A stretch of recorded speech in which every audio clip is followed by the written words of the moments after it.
Shalom semua anggota KMC Komsel. Mau nambahin sedikit mengenai pembahasan kita hari ini, yaitu aku tiada berhenti mendoakan ya. Bangsa Israel itu beruntung banget karena punya Nabi Samuel yang selalu mendoakan bangsa Israel. Walaupun bangsa Israel tuh udah jahat di mata Tuhan, salah di mata Tuhan gitu.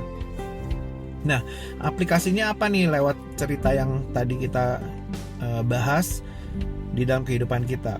Nah, pastikan ada 3 list yang mesti kita kerjakan supaya hidup kita jadi indah. Pertama, pastikan kita jadi orang yang suka berdoa. Doa itu nafas hidup orang percaya. Doa itu komunikasi kita dengan Tuhan. Bercakap-cakaplah dengan Tuhan sepanjang hari gitu kan.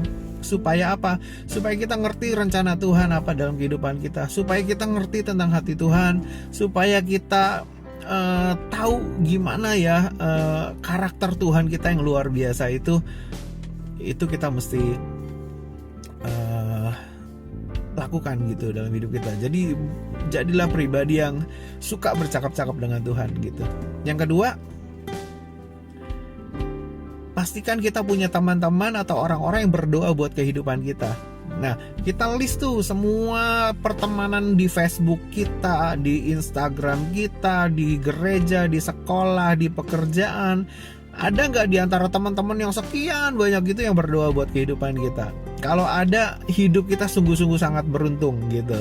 Karena punya teman-teman yang berdoa, punya orang-orang yang berdoa buat kehidupan kita akan membantu menjagai kehidupan kita gitu. Mereka berdoa buat kesehatan kita, mereka berdoa buat sekolah kita, mereka berdoa buat pekerjaan kita, mereka berdoa buat pelayanan kita. Itu baik banget buat kehidupan kita. Jadi bersyukurlah kalau kita punya teman-teman yang mendoakan kehidupan kita. Makanya jadi orang tuh gak boleh arogan, sombong, gak hormat sama orang, selengean gitu. Terus gak boleh jadi orang-orang yang makan temen gitu. Gak boleh. Kenapa? Karena susah untuk mendoakan orang yang seperti itu tadi, itu susah gitu. Kalau kita jadi pribadi yang nice, kita jadi pribadi yang santun, kita jadi pribadi yang baik sama orang gitu kan, gampang diingat orang untuk didoakan gitu. Jadi make sure kita punya juga orang-orang di sekeliling kita yang mendoakan kehidupan kita. Caranya lagi adalah dengan bertemanlah dengan orang yang suka berdoa gitu. Jadi mereka tuh waktu pas doa mereka ingat sama kita gitu. Kalau kita berteman sama orang-orang yang sukanya nggak suka berdoa gitu kan, ya susah untuk mereka doain kita. Ya logik aja gitu. Nah, yang ketiga adalah pastikan kita juga berdoa buat orang lain gitu. Seperti Nabi Samuel yang berdoa buat bangsa Israel gitu. Pastikan kita juga berdoa buat orang lain. Itu akan pertama menolong orang lain juga, menjagai, mengawali hidup orang lain dengan doa gitu kan. Nah, itu juga baik buat kehidupan kita ya. Jadi pertemanan atau hubungan relasi dengan sesama kita jadi baik. Kita berdoa buat diri kita sendiri, kita juga punya teman-teman yang berdoa buat kehidupan kita, dan kita juga berdoa buat orang lain.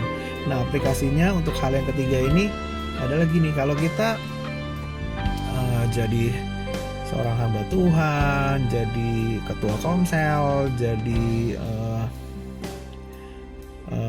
orang-orang yang dipercayakan untuk memimpin sebuah community, berdoalah yang banyak untuk anggota orang-orang yang dipercayakan Tuhan itu gitu.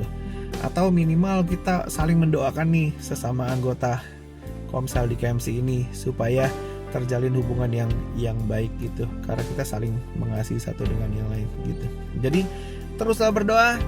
3 hal ini harus terjadi dalam kehidupan kita supaya hidup kita indah, diberkati karena orang lain mendoakan kehidupan kita, ya kan. Jadi kuat karena kita sendiri juga berdoa. Yang ketiga adalah kita juga jadi berkat buat orang lain karena kita juga mendoakan orang-orang yang lain yang ada di sekitar kehidupan kita. Tuhan Yesus memberkati. Cayo.